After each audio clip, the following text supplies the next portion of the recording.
Hello students. So in today's session we are going to discuss about the internal reconstruction of a company. Like in the previous session we discussed about the amalgamation of the joint stock company when two firms amalgamate with each other. Now this is internal reconstruction. हम company का overall structure internally change कर देते हैं. तो what are the different arrangements are to be done. This is a very important topic for CA intermediate examination for group 2, and this is also an important topic for graduation students and the CMA and CS students. Okay? देखो, internal reconstruction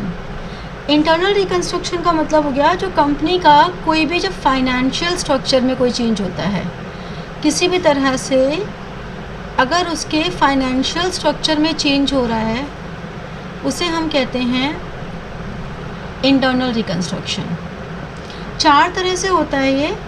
alteration इन share capital, ठीक है. Alteration इन share capital मतलब share की face value को increase करना या decrease करना, इसे हम कहते हैं alteration of share capital under section 61. Reduction in share capital मतलब उसकी पेड अप वैल्यू को डिक्रीज़ करना, ठीक है. पेड अप वैल्यू को, फेस वैल्यू को नहीं, पेड अप वैल्यू को, that is under section 66. Share holders के राइट्स में कोई चेंजेस करना. मान लो 10% प्रेफरेंस शेयर कैपिटल है तो उसको 12% या 9% या क्यूमुलेटिव से नॉन क्यूमुलेटिव या नॉन क्यूमुलेटिव से क्यूमुलेटिव, इस तरह से किसी भी तरह की चेंजेस करना. This is under section 48. Then scheme of compromises and arrangements मतलब revaluation of other assets and liabilities. This is under section 230 and 31. तो ये हमें 4 मेजर इसमें ट्रीटमेंट्स करने होते हैं. ओके. अब internal reconstruction and external reconstruction में क्या डिफरेंस है. यहाँ पर इंटरनल रिकंस्ट्रक्शन में जो भी हमारी एग्जिस्टिंग कंपनी है, existing company does not liquidate. Existing company कभी लिक्विडेट नहीं होती, जबकि एक्सटर्नल में वो लिक्विडेट हो जाती है, बंद हो जाती है. सीज टू ऑपरेशन, वो अब ऑपरेशंस करना, काम करना बंद कर देती है. इसमें कोई न्यू कंपनी फॉर्म होती है, इसमें कोई न्यू कंपनी फॉर्म नहीं होती. इसमें अकाउंट्स डू नॉट क्लोज, इसमें अकाउंट्स क्लोज नहीं होते, जबकि इसमें अकाउंट्स क्लोज्ड, जितने भी अकाउंट्स हैं वो हमारे क्लोज हो जाते हैं, ठीक है. ये मेजर डिफरेंस होता है. इसमें हम लोग बनाते हैं revaluation account, capital reduction account, एक ही बात है, या फिर रिकंस्ट्रक्शन अकाउंट. जबकि इसमें हम बनाते हैं रियलाइजेशन अकाउंट, ठीक है. तो इस तरह से हमारा इन दोनों का अकाउंटिंग ट्रीटमेंट में डिफरेंस आ जाता है. ओके. फर्स्ट हमारे पास आता है alteration of share capital. This is under section 61.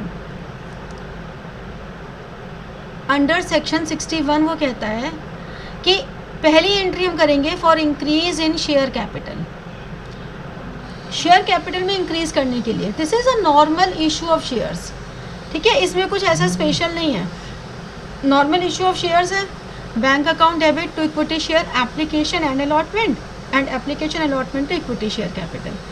ज़रूरी नहीं है 2 एंट्रीज करनी, हम एक भी कर सकते हैं. Bank account debited to equity share capital account. ये तो नए शेयर्स इशू करने के लिए हमारे पास एंट्री होगी। अब इसके बाद आता है जो हमारा इसमें ख़ास चीज़ है, वो क्या है, for consolidation of share capital. Consolidation मतलब जोड़ना। मान लो हमारा एक शेयर 10 रुपये का था, उसको 100 रुपये का कर दिया, या सब डिवीज़न करना मतलब एक 100 रुपये के शेयर को 10 रुपये का कर दिया। क्या मतलब हुआ इसका? इस वाले केस में अगर कोई एक शेयर होल्डर था जिसके पास 10 शेयर्स थे, तो उसके पास 10 रुपये के 10 शेयर मतलब 100 रुपये के शेयर्स हो गए। अब उसके पास 100 रुपये का 1 शेयर हो गया। ठीक है, तो अब ये 1 शेयर आ गया आपके पास। यहाँ पर क्या हो रहा है, अगर 100 रुपये का एक शेयर था तो अब 10 शेयर 10 रुपये के हो गए। ठीक है, अब कोई भी शेयर होल्डर इसको क्यों एक्सेप्ट करेगा? क्योंकि यहाँ पे उसको ज़्यादा शेयर्स मिल रहे हैं, लेकिन पर शेयर डिविडेंड अगर मिलेगा तो कम भी मिल सकता है। यहाँ पे अगर पर शेयर डिविडेंड मिलेगा तो यहाँ कम मिल सकता है। मतलब दोनों केसेस के अपने फ़ायदे नुकसान हैं। कोई भी शेयर होल्डर क्यों एक्सेप्ट करेगा? तो भाई वो एक्सेप्ट इसलिए करेगा क्योंकि पहली बात, जो ये हमारी ऑल्ट्रेशन ऑफ शेयर कैपिटल हो रही है, ये हमारे पास एक तो हमें लीगल कॉम्प्लिकेशन में ऑल्ट्रेशन इन कैपिटल क्लॉज करनी पड़ेगी, जो हमारा capital clause in memorandum of association होता है। दूसरी बात, it must be authorised by article of association. हमारा जो आर्टिकल ऑफ एसोसिएशन है उसमें ये बात मेंशन होनी चाहिए। तीसरी बात, एक ऑर्डिनरी रेजोल्यूशन पास होना चाहिए। आप लोगों ने स्पेशल रेजोल्यूशन, ऑर्डिनरी रेजोल्यूशन अपने लॉ के पेपर में डिटेल में पढ़े हुए हैं। तो एक ordinary resolution in general meeting, क्योंकि जनरल मीटिंग में शेयर होल्डर्स पार्टिसिपेट कर सकते हैं और हम उनके राइट्स पे, उनकी ऑथोराइजेशन पर इम्पैक्ट डाल रहे हैं। फिर नेक्स्ट इम्पॉर्टेंट बात कि जो भी हम ऑल्ट्रेशन कर रहे हैं with in 30 days of alteration, जब हमने ऑल्ट्रेशन के लिए सारा पास कर लिया, फॉर्मेलिटीज़ पूरी कर दी, उसके बाद विद इन 30 डेज हमें ये प्रोसेस करना है। मतलब a notice must be specifying that alteration has been made given to the registrar. So within 30 days of alteration, a notice must be made या given to the registrar of companies. जो भी registrar of companies है उसको ये देना हमें ज़रूरी है। ठीक है, तो जब हम इतना सब करेंगे, जब इतना सब कुछ करेंगे तो शेयर होल्डर्स की मर्ज़ी के बिना तो हम कर ही नहीं सकते। शेयर होल्डर्स एग्री हो रहे हैं तभी हमने ये सारे स्टेप्स लिए हैं। हमने कंसोलिडेशन की। अब कंसोलिडेशन में क्या हो रहा है, मैंने एज्यूम कर लिया कि हमारे पास 1000 शेयर्स हैं। अब होने को पहले भी 1000 शेयर्स ही थे, 10,000 रुपये थे। रुपए अभी भी 10,000 हैं, रुपए अभी भी 10,000 हैं। फ़र्क क्या हो गया, अब ये 10,000 रुपये में 100 शेयर्स 100 रुपये के हैं। पहले नंबर ऑफ़ शेयर्स 1000 थे, अब नंबर ऑफ़ शेयर्स 100 रह गए। टोटल अमाउंट पहले भी 10,000 था, अब भी 10,000 है। हमारे अमाउंट में कोई चेंज नहीं आया, लेकिन हमारे जो शेयर्स हैं, पहले वो 1000 शेयर 10 रुपये के थे, अब 100 शेयर 100 रुपये के हो गए। टोटल अमाउंट वैसा का वैसा रह गया।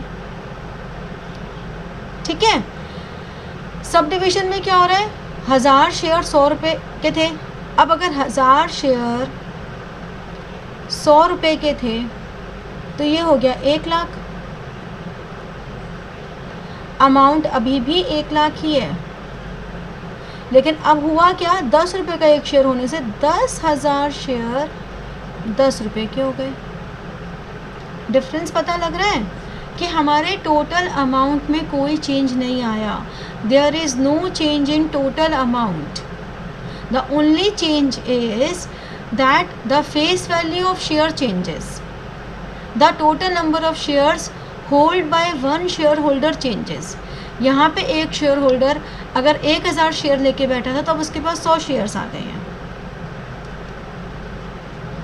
ठीक है, ये डिफरेंस हो गया। इधर अगर कोई पर्सन 1000 शेयर्स लेके बैठा था उसके पास 10,000 शेयर्स हो गए हैं, ये डिफरेंस हो गया। Got it? Conversion of shares into stock. Conversion of shares into stock का मतलब क्या हुआ कि शेयर्स को स्टॉक में कन्वर्ट करना या स्टॉक को शेयर्स में करना। तो फिर हमारा स्टॉक में और शेयर्स में डिफरेंस ही क्या है? बेसिकली जो शेयर्स होते हैं उनका मार्केट में फ्री फ्लो होता है, स्टॉक का फ्री फ्लो नहीं होता। ठीक है, स्टॉक का फ्री फ्लो नहीं होता। शेयर्स पार्शियली पेड अप भी हो सकते हैं, बट स्टॉक भी हो सकते हैं, बट जनरली ये फुली पेड अप ही होते हैं। ये ओनरशिप होती है और इस ओनरशिप को ट्रांसफ़र करने के लिए कंपनी से परमिशन लेनी पड़ती है। लेकिन यहाँ पर ओनरशिप ट्रांसफ़र करना बहुत इजी है। Ownership can easily be transfer, बहुत ईजीली ट्रांसफ़र हो जाती है। ठीक है, तो अगर स्टॉक को हमें किसी को देना है तो हमें कंपनी से परमिशन लेनी पड़ती है, जबकि शेयर्स में नहीं होता। तो कंपनी कई बार क्या करती है, कुछ शेयर्स को स्टॉक में कन्वर्ट कर देती है कि ये रियल ओनरशिप है। तो अगर कंपनी को कभी ऐसा लगता है कि नहीं, अब हमें कुछ शेयर्स को स्टॉक में कन्वर्ट करना है, तो वो equity share capital to stock, amount same रहता है। मान लो 1 लाख है तो 1 लाख ही रहेगा। 10 रुपये का शेयर है या 100 रुपये का शेयर है, जितने का भी उतना ही रहेगा। सिर्फ वो कैपिटल हमारी ख़त्म हो गई, यानी कि जो इक्विटी शेयर कैपिटल का हम शो करते हैं बैलेंस शीट में, वो ख़त्म हो गया, स्टॉक में आ गया वो। और ये जो है, अगर हमने पहले स्टॉक कर दिया था, अब कंपनी को ऐसा लगता है कि नहीं, अब तो हमें उसे वापस शेयर कैपिटल में ही शो करना है, क्योंकि शेयर कैपिटल में ऑल्ट्रेशन कर रहे हैं ना हम लोग। जो हमारी बैलेंस शीट में हम यहाँ दिखाते हैं शेयर कैपिटल, उसके अंडर में जो आइटम्स है उसमें चेंजेस कर रहे हैं। तो जब हमने स्टॉक में कन्वर्ट किया तो यहाँ से हट गया वो, लेकिन अब जब वापस कैपिटल में कन्वर्ट करेंगे तो यहाँ पर आ जाएगा। ठीक है, लास्ट हमारी एडजस्टमेंट होती है ऑल्ट्रेशन ऑफ शेयर कैपिटल में for cancelling issue of unissued share capital. मान लो कंपनी की ऑथराइज्ड कैपिटल 1 लाख शेयर्स थी एट द रेट ऑफ 10, उसमें से 80,000 उनकी इशूड थी और 20,000 शेयर्स उनके अनइशूड थे। तो ये जो 20,000 शेयर्स है ना, इनको वो कैंसिल कर देंगे। तो इनकी जब हमने अनइशूड थे तभी कोई एंट्री नहीं की थी, तो कैंसिलेशन की भी कोई एंट्री नहीं करेंगे। जस्ट अपना जो कैपिटल क्लॉज में ऑल्ट्रेशन कर रहे हैं उसमें अब वो ये दिखा देंगे कि ऑथराइज्ड कैपिटल हमारी इतनी रह गई है, बस एक स्टेटमेंट लिख के दिखा देंगे। अकाउंटिंग ट्रीटमेंट कोई नहीं होगा, नो अकाउंटिंग ट्रीटमेंट। ठीक है, तो इस तरह से हमारा फर्स्ट पॉइंट हो जाता है alteration of share capital. Accounting treatment में क्या होता है, फर्स्ट हमारा अकाउंटिंग ट्रीटमेंट होता है for reducing the liability in respect of uncalled, यानी कि जितना भी अनकॉल्ड अमाउंट था उसको हम कैंसिल आउट कर रहे हैं। अनकॉल्ड अमाउंट का मतलब क्या हुआ कि अगर पहली बात यह है कि 10,000 शेयर्स, अगर 100 रुपये का एक शेयर है और मान लो हमने उस 100 रुपये में से 60 रुपये मंगाए हैं अभी तक, ठीक है, तो 60 रुपीज़ जो हमने मंगाए हैं वो तो पेड अप कैपिटल हो गई, और कभी भी पेड अप कैपिटल में कोई चेंज हम नहीं कर रहे अभी, इस वाली एडजस्टमेंट में पेड अप कैपिटल में कोई चेंज नहीं कर रहे, ठीक है। तो हमने ये डिसाइड किया कि 100 रुपये का शेयर था, उसमें से 60 पेड अप थे और 40 अनपेड थे, ठीक है ना, 40 अनपेड थे। इनफैक्ट ये अनपेड ही नहीं थे, ये अनकॉल्ड थे। तो हमने क्या किया, हमने कहा कि अच्छा ठीक है, ये जो हमारे पास है 40 अनकॉल्ड, इसमें से 20 रुपीज़ हम कैंसिल कर देंगे और 20 अभी अपने पास ड्यू रखेंगे। इसका मतलब वो क्या करना चाह रहे हैं कि 60 रुपये का शेयर जो पेड अप है और 100 रुपये उसकी फेस वैल्यू है, उसकी फेस वैल्यू चेंज करके 80 रुपये करना चाह रहे हैं। 60 तो पेड अप था ही, तो हम क्या करेंगे, 20 रुपये बाद में मंगा लेंगे। तो इस पूरी ट्रांजैक्शन में there is no change in paid up capital, ठीक है। अब हुआ क्या, equity share capital to equity share capital. कैसे, ये जो 100 रुपये थे इसमें से 20 तो कर दिए कैंसिल, 80 हो गई फेस वैल्यू, 80 में से 60 पेड अप हैं और 20 अनकॉल्ड है। तो पूरे 100 रुपये का गणित समझ में आ गया कि 100 रुपये का गणित क्या है।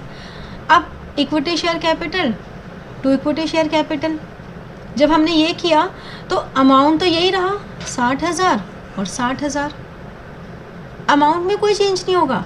फ़र्क सिर्फ इतना हो जाएगा कि यहाँ पर हमारे पास शेयर की फ़ेस वैल्यू 100 रुपये थी, यहाँ पे शेयर की फ़ेस वैल्यू 80 रुपये है, लेकिन ये सिर्फ फेस वैल्यू है, पेड अप वैल्यू दोनों केसेस में 60 ही है। तो इसीलिए हमें ब्रैकेट में 100 लिखना ज़रूरी है, ये बताने के लिए कि हमारी फेस वैल्यू चेंज हो रही है सिर्फ, there is no change in paid up capital, okay. Second हमारे पास आता है अकाउंटिंग ट्रीटमेंट में for paying off the surplus paid up capital.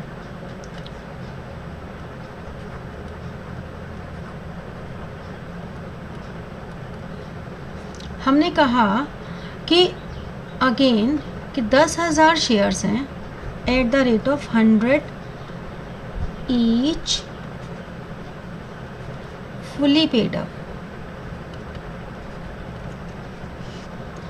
उन्होंने ये डिसाइड किया कि इस 100 में से ₹20 ईच हम रीपे कर देंगे अपने मेंबर्स को,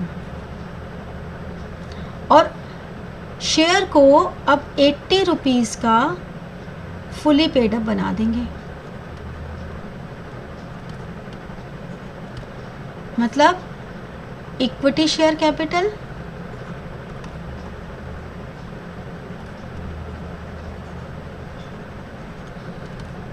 अकाउंट, ये तो 100 रुपये वाला है, डेबिटेड कितनी थी 10 लाख, ये हो गई 10 लाख, ठीक है। टू इक्विटी शेयर कैपिटल, अब ये 10 लाख है, इसमें से हम 20% दे रहे हैं और बाकी अपने पास कैपिटल रिटेन करके रख रहे हैं, मतलब 8,80,000 रुपये का शेयर। और बाकी हम किसको पे कर रहे हैं? Share holders account. इसको हम शेयर होल्डर्स अकाउंट पे लिख सकते हैं, इसको हम सन्ड्री शेयर होल्डर्स अकाउंट भी लिख सकते हैं,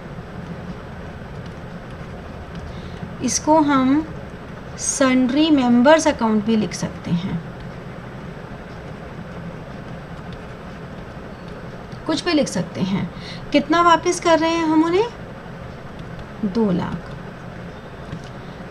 हमने इनको क्रेडिट क्यों किया? क्योंकि वो हमारे क्रेडिटर हैं, हमने उनको बोला है वापस करेंगे, वो हमारे क्रेडिटर हैं, हमारी लायबिलिटी इंक्रीज हो रही है towards them, we have to repay.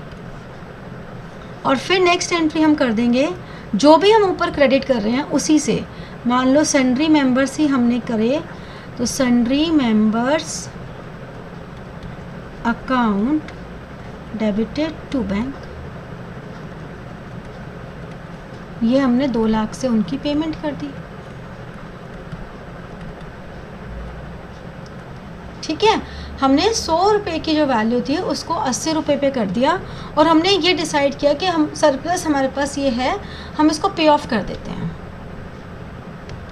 ठीक है, तो उन्होंने पे ऑफ कर दी। Got it? For reducing the liability in respect of uncalled money, जब हमारे पास ये वाला ऑप्शन आती है करने को, तो इसमें हमें no change in paid up capital है,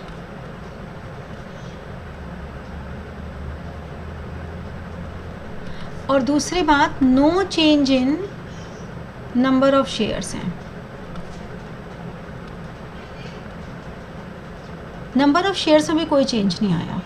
अगर कंपनी के पास 10,000 शेयर्स हैं at the rate of 100 each,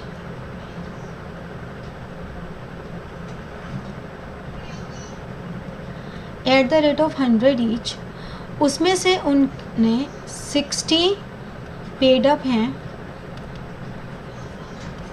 और 40 अनकॉल्ड एंड अनपेड। जब कॉल ही नहीं किए तो पे कहाँ से करेंगे? तो 60 रुपये ही हैं। अब उन्होंने ये जो 100 रुपये का शेयर है इसकी वैल्यू डिक्लाइन करके 80 कर दी। तो यानी कि इस 80 में से 60 अभी भी पेड अप ही है और 20 अनकॉल्ड एंड अनपेड है। पहले भी हमारे पास जो टोटल कैपिटल थी वो 10,000 शेयर्स की ही थी, लेकिन उन 10,000 शेयर्स पे 100 रुपये का फेस वैल्यू था। अब हमारी फेस वैल्यू ये आ गई, तो there is no change in total number of shares. पहले 100 में से 60 रुपये आए थे, अब 80 में से 60 रुपये आए हैं, आए अभी भी 60 रुपये ही हैं। तो हमारे पास इक्विटी शेयर कैपिटल अकाउंट ये ओल्ड वाला था, यानी कि 10,000 इंटू 60 6 लाख, 6 लाख होगा ये। और 2 equity share capital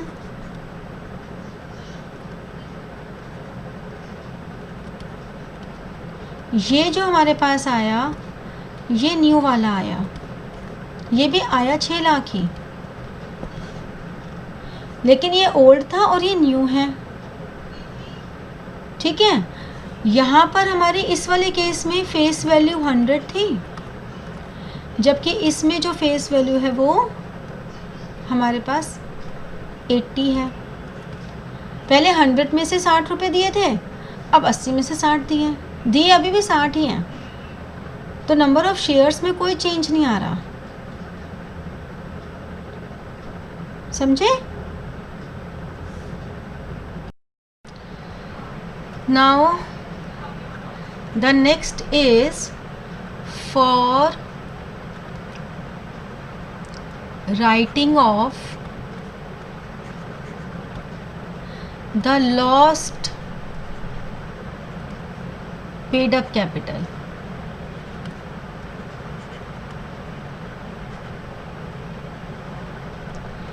lost paid up capital का मतलब क्या हुआ? लॉस्ट पेड अप कैपिटल को समझने के लिए हम लोग एक एग्जाम्पल लेके चलते हैं तो आपको अच्छे से समझ में आएगा। सपोज एक हमें बैलेंस शीट दी हुई है, लायबिलिटीज़ एंड असेट्स। ये हमारी लायबिलिटीज़ में 1 लाख एंड 1 लाख 2 लाख हो गया। असेट्स में intangible assets, other fix assets, current assets and profit and loss account. लेकिन जब हमने असेट्स की प्रेजेंट वर्थ चेक की तो हमें पता चला इंटेंजिबल असेट्स नील, अदर फिक्स असेट्स 1,05,000 मतलब वो एप्रिशिएट हो गए और करंट असेट्स कम हो गए। तो एक्चुअली कंपनी ने क्या किया? कंपनी हैज़ लॉस्ट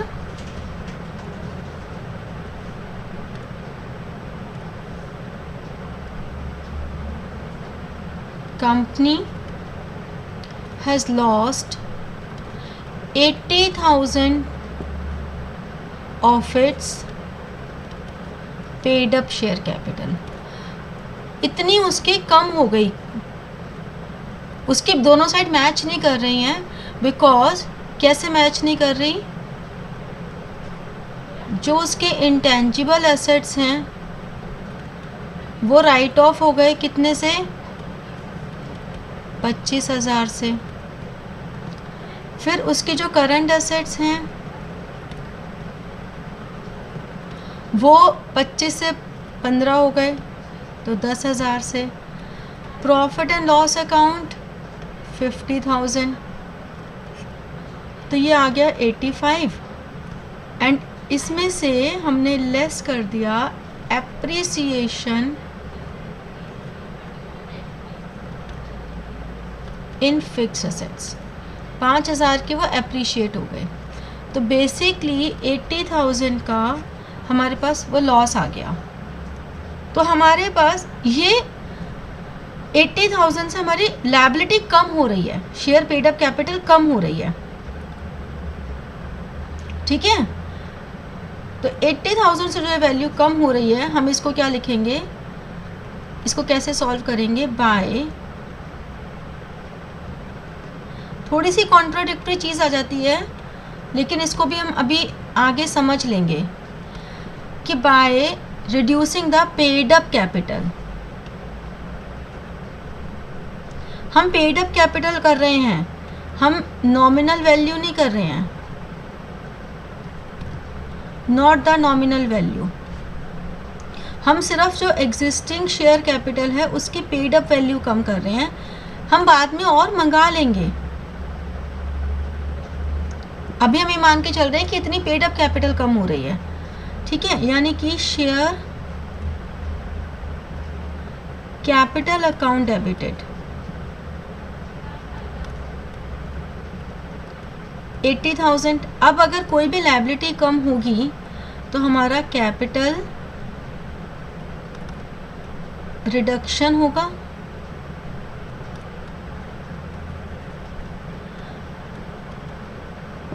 ठीक है। ऑल्दो अगर हम एक दूसरा पर्सपेक्टिव देखें तो हमारी असेट्स की वैल्यू अगर कम हो रही है तो वो लॉस है, तो हमें कैपिटल रिडक्शन डेबिट भी करना चाहिए, ठीक है।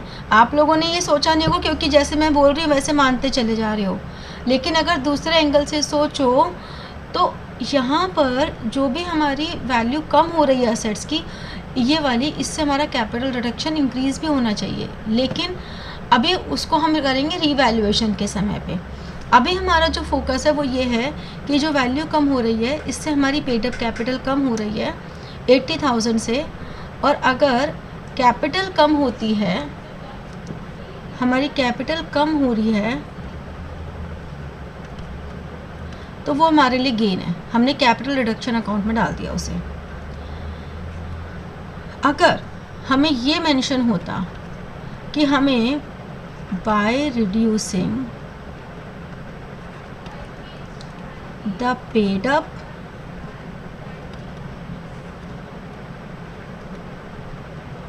as well as nominal value, दोनों को ही रिड्यूस करना है। तो हम क्या करते हैं, शेयर कैपिटल, ये 100 रुपये का ही शेयर है, ठीक है ना, ये 100 रुपये का शेयर है, लेकिन हमने 100 रुपये के शेयर को रिड्यूस करके 20 रुपये के शेयर पे ले आए हैं, यानी कि 80 रुपीज़ से वैल्यू कम कर दी है, पेड अप वैल्यू, पहले है ना सिर्फ पेड अप वैल्यू। अब क्या हो रहा है, अगर हम रिड्यूस कर रहे हैं पेड अप और नॉमिनल दोनों, तो यानी कि ये जो पूरा 100 रुपये का शेयर है ये हमने 1 लाख से कर दिया, और 2 ये हमारा पॉइंट ऐसे आ जाएगा कि ये न्यू वाला शेयर 20 रुपये का है, और कैपिटल रिडक्शन मतलब नंबर ऑफ शेयर्स पे इम्पैक्ट नहीं आ रहा, नंबर ऑफ शेयर्स उतने के उतने ही हैं, बस शेयर की फेस वैल्यू कम हो गई। समझे कि नंबर ऑफ शेयर्स तो हमारे उतने ही हैं, बस फेस वैल्यू कम हो गई है, ठीक है।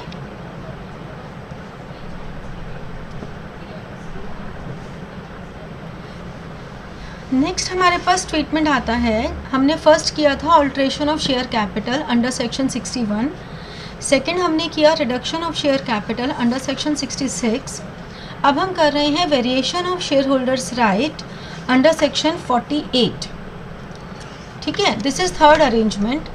अब इसमें क्या होता है, शेयर होल्डर्स राइट्स चेंज हो रहे हैं, बट ऑब्वियस है शेयर होल्डर्स के राइट्स कोई भी कंपनी अपनी मर्ज़ी से तो चेंज कर नहीं सकती है, तो in that case share holders के राइट के लिए क्या क्या इस ट्रीटमेंट की लीगल रिक्वायरमेंट्स हैं। लॉ ने क्या बात करी है इसके लिए, लॉ ने कहा कि इसके लिए भी जिस भी क्लास के शेयर होल्डर्स हैं उस क्लास की मीटिंग होनी ज़रूरी है, means a separate meeting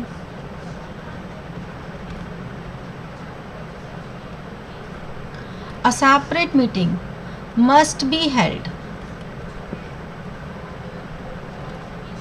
of that particular, मतलब अगर प्रेफरेंस शेयर्स हैं, प्रेफरेंस शेयर होल्डर्स हर जनरल मीटिंग में तो आ नहीं सकते, बट प्रेफरेंस शेयर होल्डर्स जिस कैटेगरी के, मान लो 13% क्यूमुलेटिव प्रेफरेंस शेयर होल्डर्स हैं या 15% नॉन क्यूमुलेटिव हैं, तो उस पर्टिकुलर कैटेगरी के शेयर होल्डर्स की मीटिंग होनी कंपलसरी है ऑफ दैट पर्टिकुलर, क्योंकि आप उनके राइट्स को चेंज करने की बात कर रहे हो तो उनकी मर्ज़ी के बिना नहीं कर सकते, ठीक है, मस्ट बी हेल्ड। फिर नेक्स्ट हम कहते हैं एटलीस्ट 3/4 ऑफ द शेयर्स का कंसेंट होना ज़रूरी है, 100% ना भी हो तो 3/4 का होना ज़रूरी है, या और इसके अलावा और आ हायर प्रोपोर्शन, इससे कम तो हो ही नहीं सकता, ये तो मिनिमम है, और आ हायर प्रोपोर्शन इससे ज़्यादा भी हो सकता है if required as per memorandum of association और आर्टिकल ऑफ एसोसिएशन। अगर मेमोरेंडम ऑफ एसोसिएशन या आर्टिकल ऑफ एसोसिएशन ये कह रहा है कि भाई इतना होना ज़रूरी है, मान लो इन्होंने तो 75% बोल दिया, वो ये कह रहा है 75% की जगह 80%, 90%, 95%, कुछ भी उन्होंने बोल दिया, तो हमें उतना होना ज़रूरी है, ठीक है। उसके बाद the holders of at least 10% of the issued shares of the concerned class, जिस भी क्लास की हम बात कर रहे हैं चेंज होने की, उस क्लास में जितनी भी इशूड कैपिटल है उसका at least 10% concern class whose rights are supposed to be varied, जिनके बारे में हम ये कह रहे हैं कि इतना वेरी हो सकता है, ठीक है, may apply to the tribunal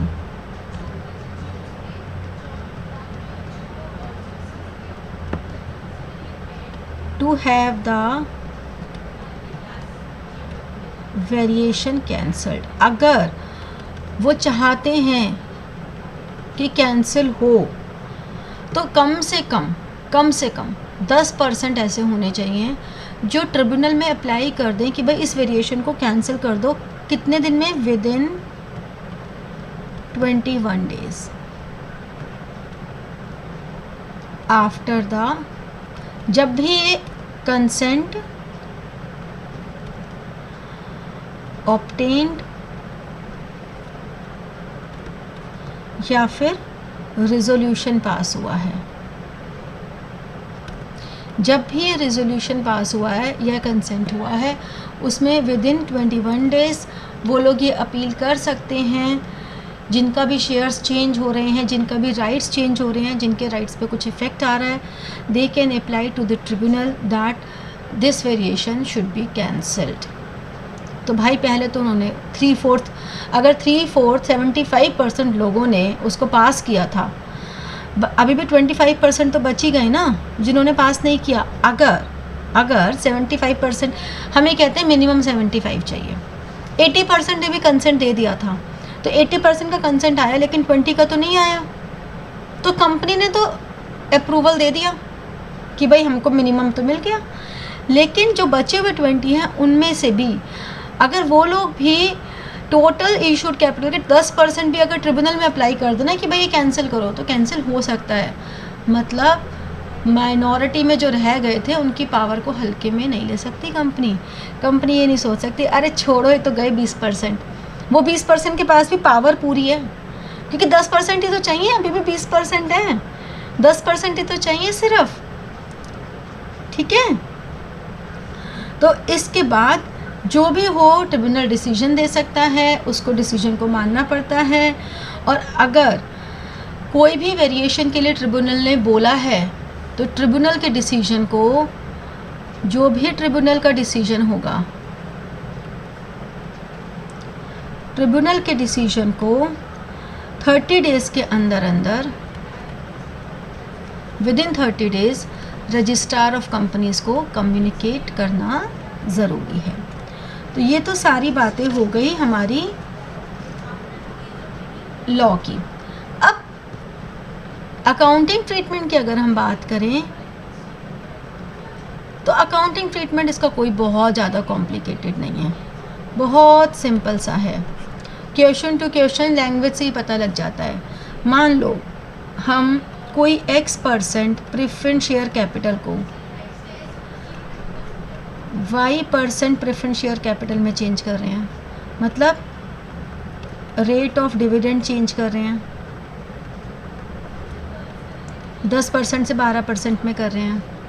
हम X% cumulative preference share capital से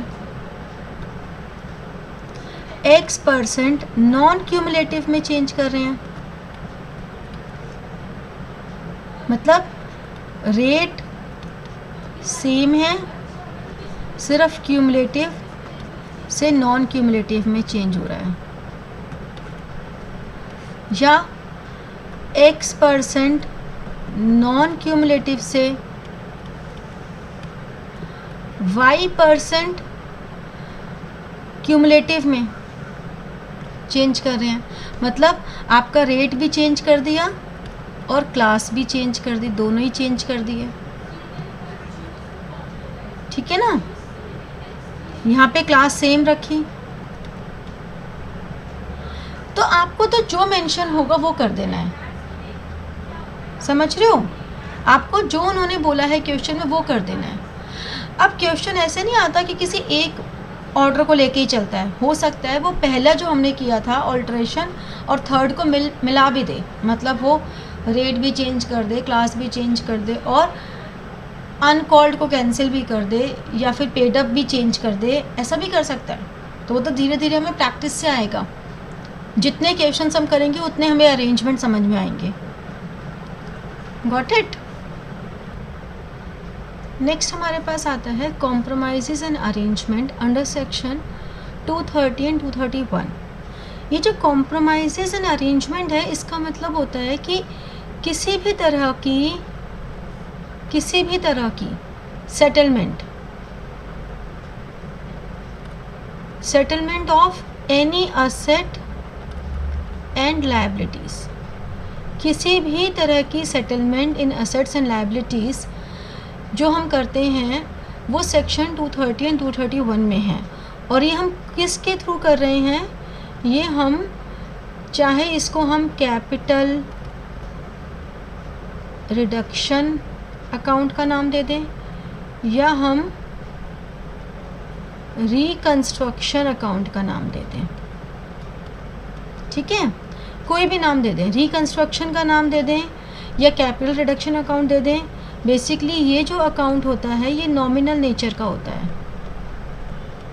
यानी कि अगर किसी भी तरह का लॉस है तो वो डेबिट और किसी भी तरह की अगर गेन है तो वो क्रेडिट। अब हमें करना क्या है इन सभी ट्रांजैक्शंस में? ये देखो, debenture holders forgoing there claims, वो ये कह रहे हैं कि हमारे 1 लाख के डिबेंचर्स हैं, हम उसमें से 20,000 के फॉरगो कर रहे हैं या पूरा का पूरा फॉरगो कर रहे हैं, तो ये हमारे लिए गेन हो गया एक तरह का, ये हमारे लिए गेन हो गया, ठीक है? अगर वो फॉरगो नहीं कर रहे लेकिन वो डिबेंचर्स को कन्वर्ट कर रहे हैं शेयर्स या न्यू डिबेंचर्स में, मतलब हो सकता है पहले 10% डिबेंचर्स हों, अब वो 12% में आ जाए, 9% में आ जाए, या वो इक्विटी शेयर्स या प्रेफरेंस शेयर्स में कन्वर्ट हो जाए। फिर क्रेडिटर्स का भी सेम है, या तो वो फॉरगो कर रहे हैं या फिर वो कन्वर्ट कर रहे हैं, तो ये भी हमारे लिए गेन है अगर वो फॉरगो करते हैं तो। प्रेफरेंस शेयर होल्डर्स भी अगर अपना एरियर्स ऑफ डिविडेंड फॉरगो कर रहे हैं तो वो हमारे लिए एक तरह का गेन है। बट ये ध्यान रखना, ये जो अमाउंट होता है ये एक तरह की कंटिंजेंट लायबिलिटी होती है जो कि बैलेंस शीट के टोटल में नहीं शो होती। तो अगर arrears of dividend balance sheet में शो कर रहा है और फिर फॉरगो कर रहे हैं तब तो वो गेन है, हम उसके लिए जर्नल एंट्री करेंगे, वो कंपनी के लिए प्रॉफिट हो गया कि उसे वो पे नहीं करना पड़ रहा। लेकिन अगर आपको ये बोला है कि वो कंटिंजेंट लायबिलिटी है यानी कि बैलेंस शीट में नहीं शो हो रही, तो हम कोई ट्रीटमेंट नहीं करेंगे, बिकॉज अगर कोई अकाउंट शो ही नहीं हो रहा तो हम उसे शो कैसे कर सकते हैं? हम बस एक नोट डाल देंगे, this is a contingent liability and now not to be paid, that's it. But अगर वो बैलेंस शीट में शो हो रही है तो हम उसे प्रॉपर फॉरगो करेंगे। ऐसे ही प्रेफरेंस शेयर होल्डर्स अगर एक्सेप्ट कर रहे हैं एक रिड्यूस रेट ऑफ डिविडेंड, मतलब हो सकता है पहले हमारे 3% हों फिर वो हमारे 5% पर आ जाएं या कुछ इस तरह से हो जाए, तो इसके लिए एंट्री कर देंगे हम लोग। एप्रिसिएशन या depreciation in value of asset हो, अगर एप्रिसिएशन है तो गेन है और डेप्रिसिएशन है तो लॉस है। तो अगर लॉस है तो कैपिटल रिडक्शन में डेबिट आ जाएगा और प्रॉफिट है तो गेन आ जाएगा। हमारी कोई भी एक्यूमुलेटेड लॉसेस हैं, फिक्टिशियस एसेट्स हैं, उन्हें हम राइट ऑफ कर रहे हैं तो ये भी हमारे लिए लॉस है। अगर हम कोई भी न्यू रिजर्व, चाहे प्रोविज़न फॉर टैक्स हो गया या प्रोविज़न फॉर डाउटफुल डेब्ट्स हो गया, ये क्रिएट कर रहे हैं तो ये भी हमारे लिए एक तरह का लॉस है, ठीक है? अब बात ये आती है कि ये सब कुछ एडजस्टमेंट करने के बाद हमारी जो रिकंस्ट्रक्शन अकाउंट है, या हम जो कैपिटल रिडक्शन अकाउंट की बात कर रहे हैं, ये रिकंस्ट्रक्शन अकाउंट या कैपिटल रिडक्शन अकाउंट का जो बैलेंस है, बैलेंसिंग फिगर है, वो कहाँ जाएगी? रिकंस्ट्रक्शन अकाउंट की बैलेंसिंग फिगर हमेशा कहाँ जाएगी?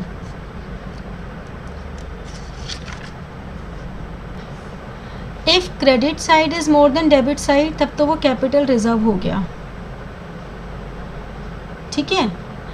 लेकिन अगर debit side is more than credit side, तो वो वाली बैलेंसिंग फिगर, अच्छा ये भी कोई ज़रूरी नहीं कि कैपिटल रिजर्व हो सकता है क्वेश्चन में आपको मेंशन कर दें कि वो किसी भी तरह के असेट को राइट ऑफ करने में यूज़ कर रहे हैं, ये भी कह सकते हैं। और इसी तरह से यहाँ पर भी अगर कोई बैलेंसिंग फिगर आ रही है तो इसमें वो ये कह सकते हैं कि हमें असेट्स को रीवैल्यू करना है, वो ऐसा हमें बोल सकते हैं कि अगर रिकंस्ट्रक्शन अकाउंट में बैलेंसिंग फिगर इस तरफ आ रही है तो हम असेट्स को रीवैल्यू कर देंगे, ठीक है, क्योंकि डेबिट साइड ज़्यादा है तो असेट्स की वैल्यू बढ़ जाएगी, या कोई और लायबिलिटी है जो राइट ऑफ कर देंगे। तो आपको क्वेश्चन में कोई ना कोई एक इंडिकेशन ज़रूर दिया होता है, ठीक है।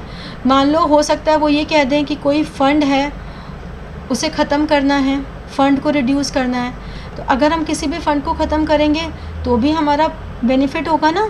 मान लो हमने एक वर्कमैन कंपनसेशन फ़ंड बनाया हुआ है या प्रोविज़न फॉर डाउटफुल डेब्ट्स बनाए हुए हैं, तो हमें उन्होंने बोल दिया कि जितना भी डिफरेंस है उससे हम प्रोविज़न ख़त्म कर देंगे वो वाला। तो बैलेंसिंग फ़िगर के लिए जनरली आपको बहुत ज़्यादा कंफ्यूज नहीं करते, आपको मेंशन कर देते हैं।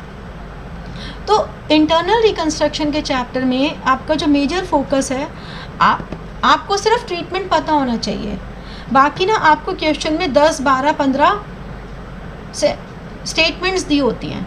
आपको उन्होंने 10 स्टेटमेंट्स दे दी, एक बैलेंस शीट दे दी प्लस 10 स्टेटमेंट्स दे दी, 15 स्टेटमेंट्स दे दी, और आपको हर स्टेटमेंट के लिए जर्नल एंट्री पास करनी है। खुद से बहुत ज़्यादा दिमाग लगाना ही नहीं है, सबसे अच्छी बात यह है, खुद से सिर्फ एक ही चीज़ में दिमाग लगाना है कि पूरी जर्नल एंट्रीज़ करने के बाद आपका जो भी रिकंस्ट्रक्शन अकाउंट का बैलेंस होगा उसको कहाँ डालना है। दूसरी बात, पूरा क्वेश्चन पढ़ के ये हमेशा मार्क कर लेना हर ट्रांजैक्शन में कि कहाँ पर रिकंस्ट्रक्शन डेबिट हो रहा है, कहाँ क्रेडिट हो रहा है। कोशिश करना जितनी एंट्री मर्ज कर सको उतनी एंट्री मर्ज कर दो, कोशिश ये करना मैक्सिमम एंट्रीज़ की मर्जिंग कर दो, क्योंकि हर जर्नल एंट्री के साथ नरेशन लिखनी ज़रूरी होती है। लेकिन इस बात का भी ध्यान रखना कि मर्जिंग हमेशा रिलेवेंट एंट्रीज़ की होती है। 2 सेम टाइप ऑफ ट्रांजैक्शंस ही मर्ज करोगे, आप 2 डाइवर्सिफाइड ट्रांजैक्शंस को कभी मर्ज नहीं करोगे, ठीक है। तो अब ये आपकी कैपेबिलिटी है, आपकी प्रैक्टिस है कि आप कितनी मर्जिंग करना सीखते हो। जितनी प्रैक्टिस करोगे उतना ज़्यादा अच्छा होगा। दूसरी एक और बात है, ये कोई ज़रूरी नहीं है कि हम 50 क्वेश्चंस करें, हम 100 क्वेश्चंस करें, कहीं से भी ये ज़रूरी नहीं है कि 50-100 क्वेश्चंस करें। आप 10 क्वेश्चंस करो रिटर्न में, लेकिन आप 30 क्वेश्चंस को गो थ्रू ज़रूर कर लो। मतलब आप एक उस पर नज़र ज़रूर मारो, आप उसको एक बार पूरा रीडिंग ज़रूर करो, आप उसको गो थ्रू ज़रूर करो। 30 क्वेश्चंस को गो थ्रू करो और 10 क्वेश्चंस आप रिटर्न में कर लो। कोई ज़रूरी नहीं है कि सारे करने, बिकॉज आपके लिए अब प्रोफेशनल स्टडी में अब स्कूल के बच्चे नहीं हो कि हमने तो 100 क्वेश्चंस किए हैं, नहीं, बिल्कुल भी ज़रूरी नहीं है 50-100 क्वेश्चंस करने। मेजर जो आपकी है, प्रैक्टिस तो इम्पॉर्टेंट है ही, मैं ये नहीं कह रही, क्योंकि प्रैक्टिस करने से आपकी स्पीड बनेगी, तो प्रैक्टिस तो करनी है ही जिससे कि स्पीड बन जाए, लेकिन स्कैनिंग उससे भी ज़्यादा इम्पॉर्टेंट है। स्कैनिंग बहुत इम्पॉर्टेंट है, तो मैक्सिमम क्वेश्चंस की स्कैनिंग कर लो। अगर आप 10 क्वेश्चंस की स्कैनिंग करते हो तो 4 क्वेश्चंस रिटर्न में कर लो। उससे क्या होगा, आपकी स्पीड भी बन जाएगी, लेकिन जब रिटर्न में करो तो प्रॉपर फॉर्मेट के साथ करो, प्रॉपर फॉर्मेट के साथ करने से क्या आपकी स्पीड बन जाती है, क्योंकि इस एग्ज़ाम में बात ही आती है कि आपको पेपर तो आता है लेकिन आपका पेपर छूट जाता है। क्यों? क्योंकि हम लोग क्या करते हैं, क्वेश्चंस पढ़ते रहते हैं, या फिर हम क्या करने लग जाते हैं, फटाफट से जल्दी करने के चक्कर में। अब फिर हम बड़े खुश होते हैं, अरे वाह हमने तो 10 मिनट में क्वेश्चन कर लिया, और फिर किसी दोस्त ने ये बोल दिया, अरे यार तेरे को 10 ही मिनट लगे, मुझे तो आधा घंटा लग गया। क्यों? क्योंकि उसने प्रॉपर फॉर्मेट बना के किया। तो आप अपनी फॉर्मेट बना के उसको 10 से 15 मिनट पे ले आओ, लेकिन आप ऐसा क्यों करो कि आपका उस चक्कर में पेपर छूट जाए। तो अपनी प्रैक्टिस पूरी करो विथ प्रॉपर लाइंस, स्केल के साथ, विथ फुल फॉर्म्स, ठीक है? इस तरह से आप प्रैक्टिस करो। ओके, लास्ट टॉपिक है आपका सरेंडर ऑफ शेयर्स। मान लो कोई शेयर होल्डर ये कहता है कि हमें अपने शेयर्स को सरेंडर करना है। सरेंडर मतलब return to company, shares return to company by share holder. तो ऑन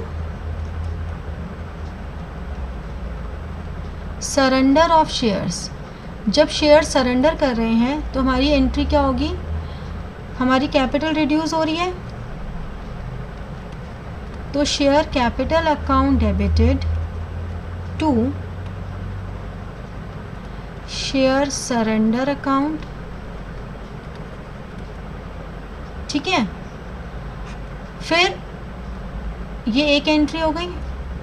फिर सेकंड ऑन, बिल्कुल फॉरफीचर की जैसे ही है, जैसे आपने शेयर्स को फॉरफिट किया था, बस यहाँ पे शेयर सरेंडर अकाउंट आ गया। ऑन री इशू ऑफ शेयर्स सरेंडर, फिर हम share surrender account debit to share capital,